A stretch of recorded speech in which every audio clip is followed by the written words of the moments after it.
here with Andy, and he is going to tell us a little bit about what he's working on today.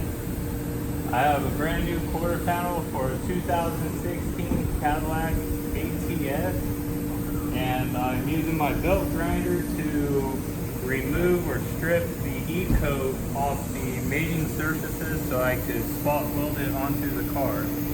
So if you don't strip it off, what would happen?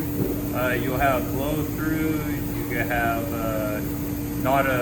your spot weld won't pass, and you won't have good penetration with your spot weld. Okay.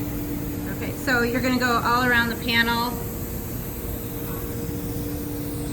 wherever you're going to be doing welding, correct? Yeah, wherever I'm doing my spot weld. Okay, great. Thanks, Andy. Yep.